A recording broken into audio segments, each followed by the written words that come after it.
क्या आप जानते हैं कि हिंदी साहित्य का वो कौन सा सबसे महत्वपूर्ण दौर था जिसे स्थूल के प्रति सूक्ष्म का विद्रोह कहा गया। एक ऐसा दौर जहां कवियों ने राजाओं की तारीफ करना छोड़कर प्रकृति, प्रेम और अपने दिल के दर्द को कविता बना दिया। जी हाँ, आज हम बात कर रहे हैं छायावाद युग की। आज के इस वीडियो में हम छायावाद युग के 50 सबसे महत्वपूर्ण और बार बार पूछे जाने वाले वायरल प्रश्न देखने वाले हैं। लेकिन रुकिए, प्रश्न नंबर 15, 27 और सबसे घुमावदार प्रश्न नंबर 36, ये 3 सवाल ऐसे हैं जहां अच्छे अच्छे टॉपर्स भी गच्चा खा जाते हैं। चलिए देखते हैं कि आज आप इन 50 प्रश्नों में से कितने सही जवाब दे पाते हैं। तो शुरू करते हैं आज का चैलेंज। छायावाद युग के 50 महत्वपूर्ण प्रश्न, भाग नंबर 1।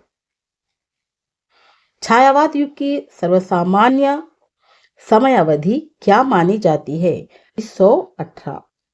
1918 मानी जाती है। विवरण: मुकुटधर पांडे की रचनाओं और जयशंकर प्रसाद के झरना 1918 के प्रकाशन में इसकी शुरुआत और प्रगतिशील लेखक संघ की स्थापना 1936 के साथ इसका अंत माना जाता है। प्रश्न नंबर 2। हिंदी साहित्य में छायावाद शब्द का सर्वप्रथम प्रयोग किस विद्वान ने किया था? मुकुटधर पांडे ने किया था। मुकुटधर पांडे। विवरण: इन्होंने श्री शारदा पत्रिका में हिंदी में छायावाद शीर्षक से 4 लेखों की एक श्रृंखला प्रकाशित की थी, जिससे इस नाम से पहचान मिली। अगला प्रश्न: आचार्य रामचंद्र शुक्ला ने छायावाद का प्रवर्तक किसे माना? मुकुटधर पांडे को और मैथिली शरणगुप्त को। शुक्ला जी का मानना था कि छायावाद की शैली का प्रारंभिक रूप इन दोनों कवियों की कविताओं में सबसे पहले दिखाई देता है। इन दो कवियों कौन कौन? मुकुटधर पांडे और मैथिली शरणगुप्त, इन 2 कवियों में देखने को मिलता है। तो किसने कहा? शुक्ला जी का मानना था। ये किसका मानना था? शुक्ला जी का। छायावाद की शैली किन 2 कवियों के, मुकुटधर पांडे और मैथिली शरणगुप्त के लेखों में मिलती थी। प्रश्न: नामवर सिंह और आचार्य नंद दुलारे वाजपेयी के अनुसार छायावाद के वास्तविक प्रवर्तक कौन थे? जयशंकर प्रसाद जी थे। विवरण: प्रसाद जी की कृति झरना 1918 को छायावाद की पहली प्रयोगशाला और इन्हें पहली प्रयोगशाला, झरने को पहली प्रयोगशाला कहा गया और इस युग का सच्चा सूत्रधार माना जाता है। अगला प्रश्न: छायावाद के बृहत्त्रय में कौन कौन शामिल है? बृहत्त्रय 3 बड़े कवि, जयशंकर प्रसाद, सूर्यकांत त्रिपाठी निराला और सुमित्रानंद पंत जी। प्रसाद, निराला और पंत, इन तीनों को त्रय स्तंभ कहा गया है। और विवरण: इन्हें छायावाद के प्रमुख 3 स्तंभ माना जाता है। प्रमुख 3 स्तंभ किसके? छायावाद के। कौन कौन? प्रसाद, निराला और पंत जी। महादेवी वर्मा इस बृहत्त्रय में शामिल नहीं है, वे लघुत्रय में आती हैं। महादेवी वर्मा बृहत्त्रय में नहीं है, लघुत्रय में आती हैं। प्रश्न 6। छायावाद के 4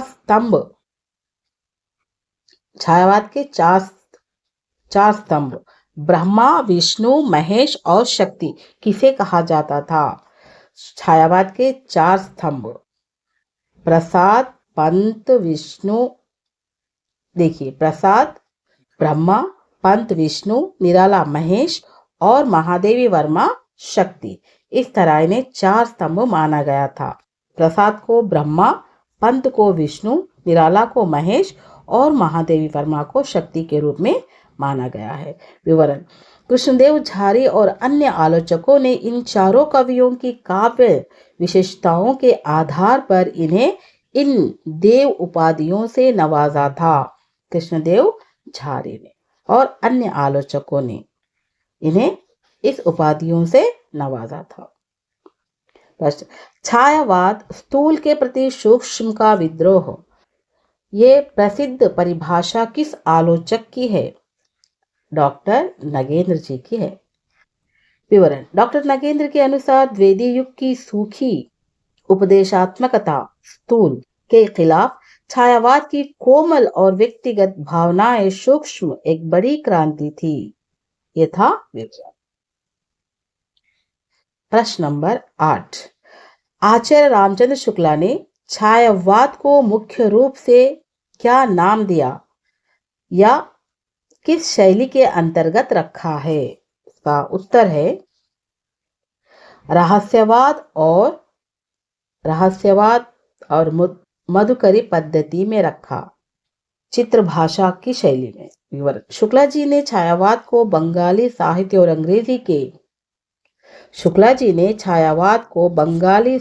और अंग्रेजी के इमेजरिज्म के प्रभाव से आया हुआ मानकर इसे रहस्यवाद से जोड़ा था। अगला प्रश्न, छायावाद की पहली काव्य कृति किसे स्वीकार किया जाता है? छायावाद की पहली काव्य कृति फर्स्ट पोएटिक वर्क किसे स्वीकार किया गया? झरना को स्वीकार किया गया। जयशंकर प्रसाद की झरना 1918 में प्रकाशित हुई। विवरण, इस संग्रह की कविताओं में पहली बार छायावाद के लक्षण जैसे व्यक्तिगत प्रेम, प्रकृति का मानवीकरण और रहस्यमय भावनाएं साफ दिखाई देती थी। अगला प्रश्न, जयशंकर प्रसाद की किस अनूठी रचना को हिंदी का मेघदूत भी कहा जाता है? जयशंकर सिंह के आंसू को हिंदी का मेघदूत भी कहा जाता है। ये 1925 ई में आई थी।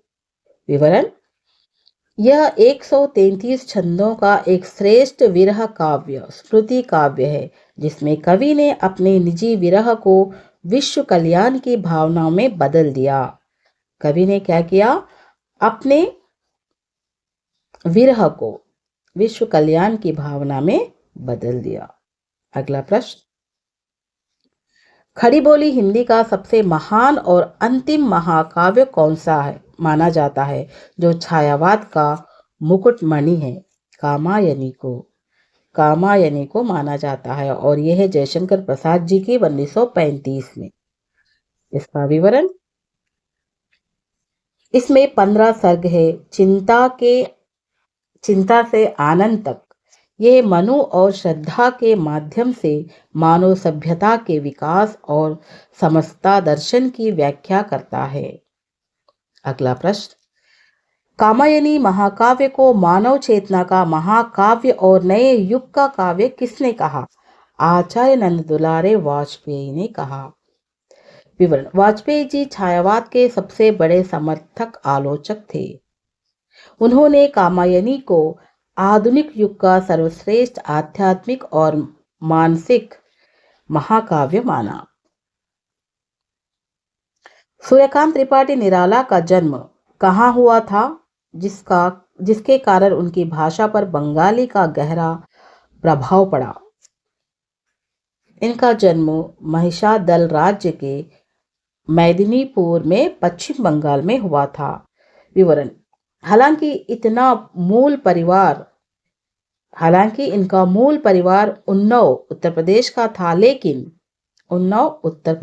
था, लेकिन बंगाल में जन्म और परवरिश के कारण रविंद्रनाथ टैगोर के साहित्य का इन पर गहरा प्रभाव पड़ा। इनके ऊपर गहरा प्रभाव पड़ा। हिंदी साहित्य में मूल मुक्त चंद का प्रवर्तक जन्मदाता किसे माना जाता है? सूर्यकांत त्रिपाठी निराला को माना जाता है। सूर्यकांत त्रिपाठी निराला जी को माना जाता है। विवरण: इन्होंने कविताओं को छंद के बड़े बंधनों से आजाद किया। आलोचकों ने व्यंग में इनके छंदों को रबर छंद या केचुआ छंद भी कहा था। अगला प्रश्न: निराला जी की वो कौन सी पद्धति निराला जी की वो कौन सी प्रसिद्ध कविता है जिसे सरस्वती पत्रिका के संपादक ने छंदहीन कहकर छापने से मना कर दिया था? जूही की कली। जूही की कली को छंदहीन कहा था। 1916 में प्रकाशित हुई। विवरण: महावीर प्रसाद द्विवेदी ने इसे अश्लील और छंद मुक्त महावीर प्रसाद द्विवेदी ने इसे अश्लील और छंद मुक्त मानकर वापस कर दिया था, जो बाद में चलकर छायावाद की सबसे पहली क्रांति बनी। अगला प्रश्न: हिंदी साहित्य का सबसे प्रसिद्ध और पहला शोक गीत कौन सा है और इसके रचयिता कौन है? शोक गीत सरोज स्मृति। रचयिता निराला जी है। सरोज स्मृति को हिंदी का पहला शोक गीत माना गया था। रचयिता है निराला जी। इसका विवरण: निराला जी ने अपने 18 वर्षीय बेटी सरोज की अकाल मृत्यु के बाद उसकी याद में ये बेहद मार्मिक और करुणा रस से भरा गीत लिखा था। किसने लिखा था? निराला जी ने अपनी 18 वर्षीय बेटी सरोज की अकाल मृत्यु के बाद उसकी याद में लिखा था। प्रश्न नंबर 17 ये था आपका आज का प्रश्न।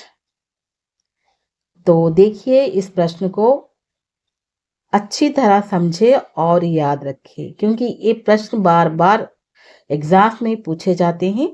तो 17वां प्रश्न: राम की शक्ति पूजा कविता का मुख्य कथानायक निराला जी ने किस रामायण से लिया है? राम की शक्ति पूजा कविता का मुख्य कथानक निराला जी ने किस रामायण से लिया था? इसका उत्तर है कृतिवास रामायण। ये किस में लिखा गया था? बंगाली रामायण में था, कृतिवास रामायण से। इसका विवरण: वाल्मीकि रामायण के बजाय निराला ने बंगाली के प्रसिद्ध कवि कृतिवास की रामायण के आधार पर राम के भीतर के मानव द्वंद्व को इस ओजस्वी कविता में उतारा था। अगला प्रश्न: सुमित्रानंदन पंत को उनकी किस काव्य कृति के लिए चित्रात्मक भाषा और प्रकृति का सुकुमार कवि कहा गया या कहा जाता है? तो पल्लव के लिए। पल्लव। विवरण: पल्लव की भूमिका को छायावाद का घोषणा पत्र कहा जाता है। इसमें पंत जी ने भाषा, शब्द और छंद पर बहुत ही सुंदर कलात्मक विचार रखे थे।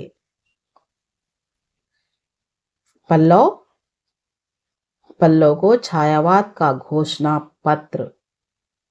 इसमें पंत जी ने भाषा, शब्द उतार बहुत ही सुंदर प्रतीकात्मक विचार रखे थे।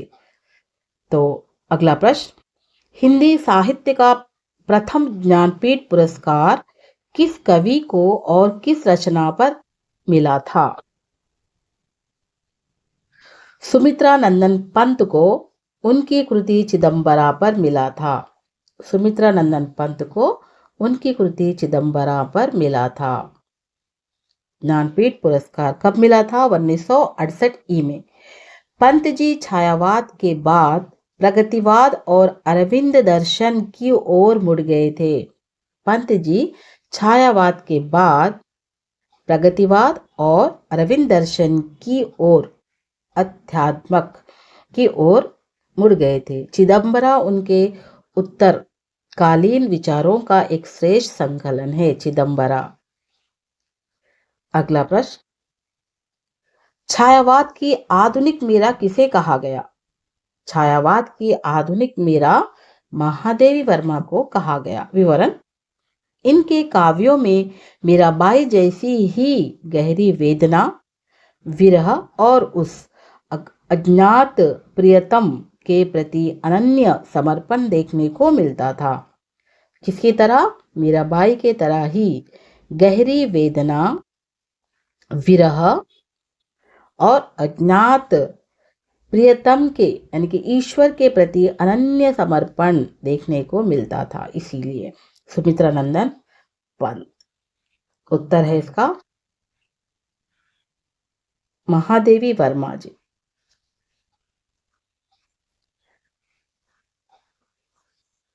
अगला प्रश्न, महादेवी वर्मा को किस काव्य संकलन के लिए प्रतिष्ठित ज्ञानपीठ पुरस्कार दिया गया था? यामा के लिए दिया गया था। यामा। विवरण: यामा कोई नया काव्य नहीं था, बल्कि उनके 4 शुरुआती काव्य संग्रहों निहार, रश्मि, नीरजा और संध्या गीत के महत्वपूर्ण पदों का एक विशाल संकलन था। यामा कोई नया काव्य नहीं था। यामा एक कोई नया काव्य नहीं था, बल्कि उनके 4 शुरुआती काव्य निहार, रश्मिरति, नीरजा और संध्या गीत के महत्वपूर्ण पदों का एक विशाल संकलन था।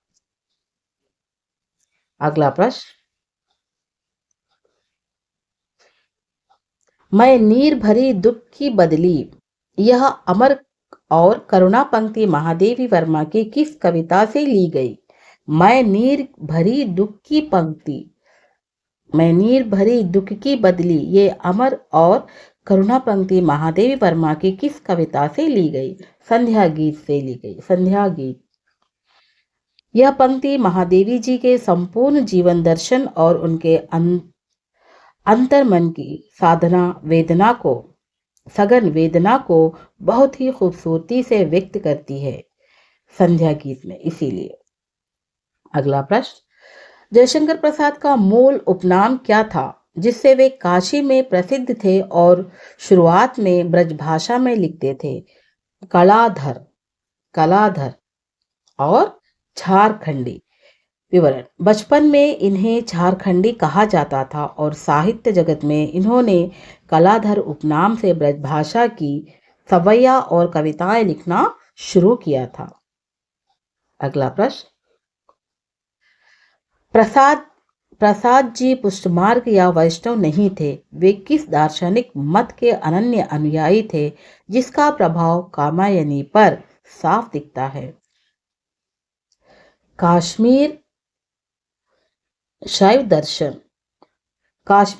दर्शन या विवरण: शिव और शक्ति की समस्ता तथा आनंदवाद का सिद्धांत इन्होंने इसी काश्मीरी शैव दर्शन से लिया था। अगला प्रश्न, कुकुरमुक्ता निराला जी की किस प्रकार की कविता है जो छायावाद के बाद आई? कुकुरमुक्ता प्रगतिवादी व्यंग्य कविता है। कुकुरमुक्ता प्रगतिवादी व्यंग्य कविता है। इसमें उन्होंने कुकुरमुक्ता को सर्वहारा, गरीब मजदूर का और गुलाब को पूंजीपति का प्रतीक बनाकर अंग्रेजी और सामंती व्यवस्था पर तीखा प्रहार किया। तोड़ती पत्थर कविता निराला जी ने कहाँ के दृश्य को देखकर ली थी? इलाहाबाद के पथ पर देखकर ली थी। इसका विवरण: यह हिंदी साहित्य की सबसे प्रसिद्ध यथार्थवादी कविता है, जिसमें एक गरीब महिला को चिलचिलाती धूप में सड़क किनारे पत्थर तोड़ते हुए दिखाया गया है। प्रश्न 27वां प्रश्न, ये भी एक महत्वपूर्ण प्रश्न है, बहुत ज्यादा इंपॉर्टेंट है, इसीलिए इसे भी आप अच्छे से याद कर लीजिएगा। सुमित्रा नंदन पंत का वास्तविक या बचपन का नाम क्या था जिसे उन्होंने बाद में बदला? तो सुमित्रा नंदन पंत का बचपन का नाम था गोसाई दत्त। पंत जी का वास्तविक बचपन का नाम था गोसाई दत्त। विवरण: अल्मोड़ा के कौसानी गांव में जन्मे पंत जी को अपना पुराना नाम गोसाई दत्त पसंद नहीं था, इसीलिए उन्होंने स्वयं अपना नाम बदलकर सुमित्रा नंदन पंत रख लिया। अल्मोड़ा उत्तराखंड के उत्तराखंड में है। तो ये कौसानी गांव में जन्मे थे पंत जी, लेकिन उन्होंने अपना पुराना नाम गोसाई दत्त उन्हें पसंद नहीं था, इसीलिए बदलकर अपने आप ही उन्होंने सुमित्रा नंदन पंत रख लिया। प्रश्न, छायावाद किस कवि को संवेदनशील इंद्रियाबोध का कवि कहा जाता है? सुमित्रानंद पंत को। विवरण, आचार्य रामचंद्र शुक्ला ने पंत जी की तारीफ में कहा था कि इनकी आंखें और कान प्रकृति के बारीक से बारीक रूप और सुरीली आवाज को पकड़ने में माहिर है। आचार्य शुक्ला ने पंत जी की तारीफ में कहा था कि इनकी आंखें और कान प्रकृति के बारीक से बारीक रूप और सुरीली आवाज को पकड़ने में माहिर है। 29वां प्रश्न, रश्मि महाकाव्य रश्मि महाकाव्य या काव्य संग्रह में महादेवी वर्मा पर किस दर्शन या धर्म का प्रभाव सबसे गहरा दिखाई देता है? बौद्ध दर्शन का प्रभाव महादेवी वर्मा पर गहरा दिखाई देता है। विवरण, महात्मा बुद्ध के सर्व दुख के सिद्धांत ने महादेवी जी की रहस्यवादी वेदना को बहुत ज्यादा प्रभावित किया था। प्रश्न, मतवाला और समन्वय पत्रिकाओं का संपादन कलकत्ता से किस छायावादी कवि ने किया था? सूर्यकांत त्रिपाठी निराला जी ने किया था। सूर्यकांत त्रिपाठी जी मतवाला और समन्वय पत्रिकाओं का संपादन करते थे। विवरण, मतवाला पत्र के प्रमुख पृष्ठ पर निराला जी की प्रसिद्ध पंक्तियां हमेशा छपती थी और इसी पत्र के कारण उनका नाम निराला पक्का हो गया था। अगला प्रश्न, कामायनी महाकाव्य का पहला सर्ग और अंतिम सर्ग कौन सा है? पहला सर्ग है चिंता और अंतिम सर्ग है आनंद। चिंता और आनंद। यह महाकाव्य मनुष्य के मन की चिंताओं से शुरू होकर बौद्धिक विकास ईड़ा से गुजरते हुए अंततः परम आनंद की प्राप्ति कर समाप्त होता है। 32वां प्रश्न, छायावादी की लघुत्रय तीन छोटे या वर्मा कवि में कौन से तीन साहित्यकार शामिल है? छायावाद की लघुत्रय में कौन से तीन साहित्यकार शामिल है?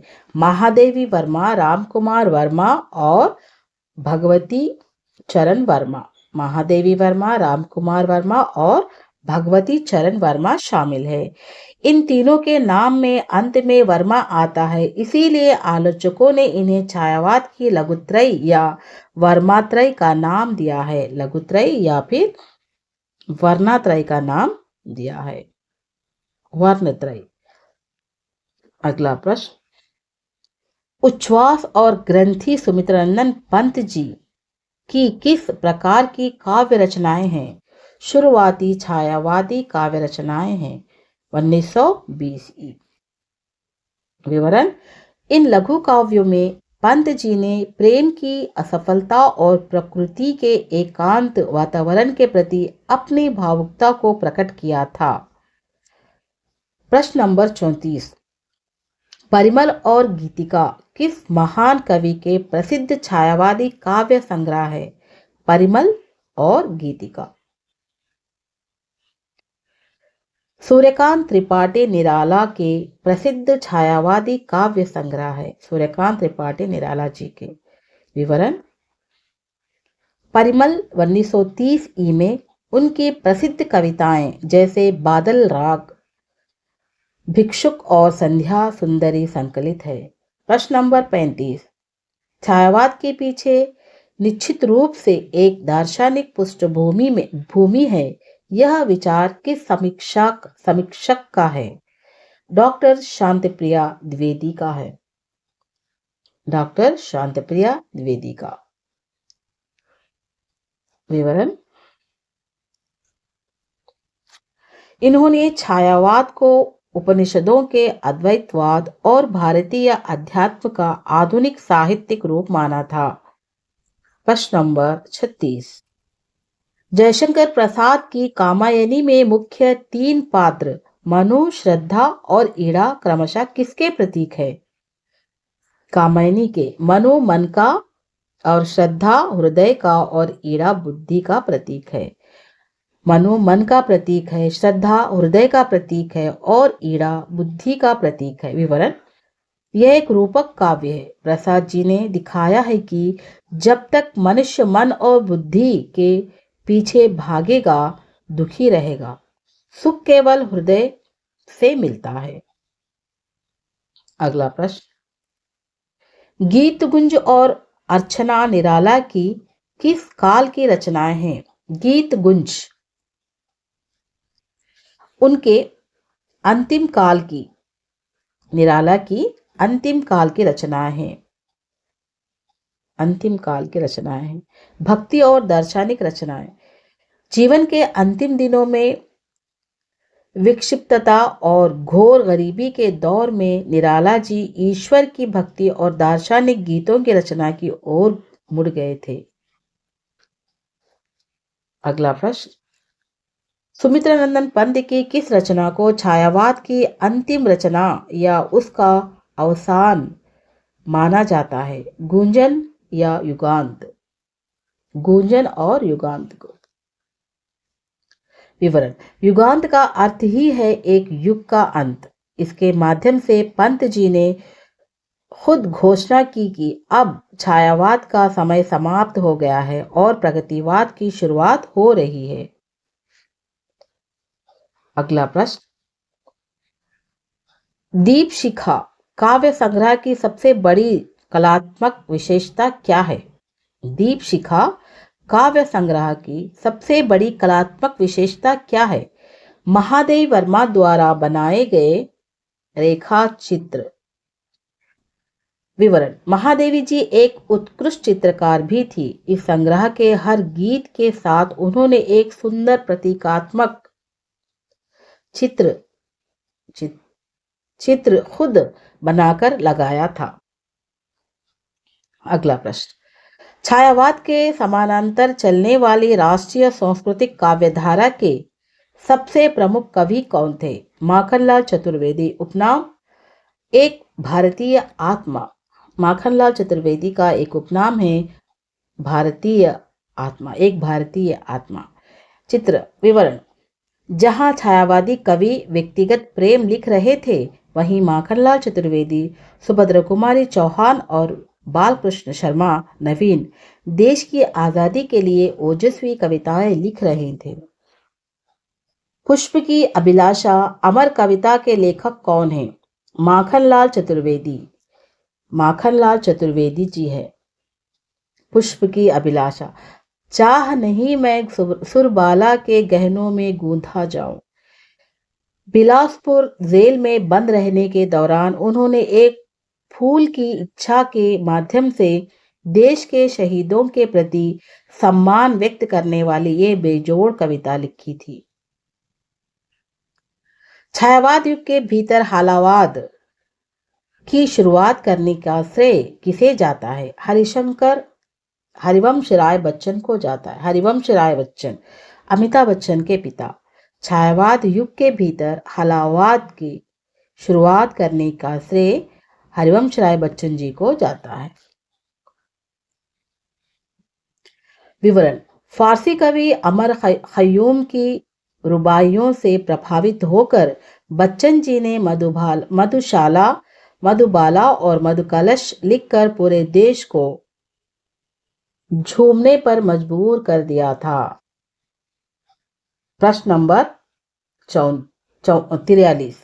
छायावाद काव्य न रहकर केवल अलंकृत शैली बन गया था, ये कड़ा आरोप पंत जी ने अपनी किस पुस्तक में लिखा था? रूपाप पत्रिका में लिखा था। रूपाप पत्रिका में लिखा। पंत जी ने स्वयं छायावाद को छोड़ते समय माना कि इसमें शब्द की सजावट ज्यादा हो गई थी और यह जमीन की असली समस्याओं से दूर हो गया था। अरविंद दर्शन से सबसे ज्यादा प्रभावित छायावादी कवि कौन थे? सुमित्रा नंदन पंत जी थे। अरविंद दर्शन से सबसे ज्यादा प्रभावित थे सुमित्रा नंदन पंत। विवरण। पांडिचेरी आश्रम में महर्षि अरविंद से मिलने के बाद पंत जी का झुकाव मानव कल्याण और दिव्य चेतना की ओर हुआ, जो उनकी रचना स्वर्ण किरण और स्वर्ण धूलि में दिखाई देती है। अगला प्रश्न। तुलसीदास नामक प्रसिद्ध खंड काव्य के रचनाकार कौन है? सूर्यकांत त्रिपाठी निराला जी है। तुलसीदास खंड काव्य 1938 में इस खंड काव्य प्रसिद्ध खंड काव्य है तुलसीदास सूर्यकांत त्रिपाठी निराला का। इस काव्य में निराला ने महाकवि तुलसीदास के माध्यम से भारतीय संस्कृति के पुनरुत्थान और एक कलाकार के आंतरिक संघर्ष की कहानी को बहुत ही ऊंचे स्तर पर प्रस्तुत की है। कामायनी में कुल कितने सर्ग है और इसका मुख्य छंद कौन सा है? कामायनी में कुल 15 सर्ग है और इसका ताटांत मुख्य छंद है ताटांक छंद या सखी छंद। प्रसाद जी ने इस विशाल महाकाव्य को लिखने के लिए 16-16 मात्राओं वाले ताटांक छंद का बहुत ही सुरीला और गंभीर प्रयोग किया है। निहार 1930 ई महादेवी वर्मा का पहला काव्य संग्रह। इसकी भूमिका किस प्रसिद्ध कवि ने लिखी थी? अयोध्या सिंह उपाध्याय हरिऔध ने लिखी थी। निहार महादेवी वर्मा का पहला महाकाव्य। विवरण। वेदी युग के महान कवि हरिऔध जी ने महादेवी जी के पहले ही संग्रह के गीतों को सुनकर उनकी अद्भुत कवित्व शक्ति की खूब प्रशंसा की थी। प्रश्न नंबर 48। प्रेम पथिक जयशंकर प्रसाद की किस भाषा की रचना थी जिसे बाद में उन्होंने खड़ी बोली में बदला? पहले ब्रज भाषा में 1909 ई में, बाद में खड़ी बोली में 1914 में बदला। खड़ी ब्रज भाषा में, बाद में खड़ी बोली में 3 साल बाद, 4-5 साल बाद। 1909 के बाद 1914 यानी कि 5 साल बाद उन्होंने खड़ी बोली में बदला। विवरण। यह रचना इस बात का प्रमाण है कि कैसे छायावादी कवि धीरे धीरे पुरानी ब्रज भाषा को छोड़कर आधुनिक खड़ी बोली की तरफ बढ़ रहे थे। अगला प्रश्न।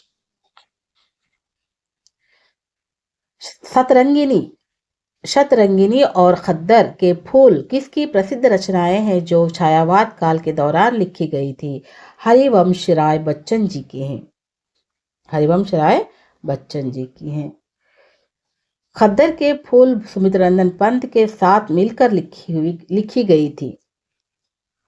विवरण। इन रचनाओं में बच्चन जी ने हलावाद से अलग हटकर राष्ट्रीय आंदोलनों और महात्मा गांधी के विचारों को कविता का रूप दिया था। जयशंकर प्रसाद की मृत्यु किस वर्ष हुई थी जिसके कारण छायावाद का स्वर्ण युग अचानक थम गया? 1937 ई में टीबी के कारण हुआ था, क्षय रोग। मात्र 48 वर्ष की आयु में प्रसाद जी का काशी में निधन हो गया, लेकिन वे इतनी कम उम्र में भी कामायनी जैसा अमर ग्रंथ छोड़ गए जिससे उन्हें हमेशा के लिए अमर कर दिया। दोस्तों, ये थे छायावाद युग के वो पहले 50 प्रश्न जिन्होंने हिंदी साहित्य के इतिहास को एक नया रूप दिया।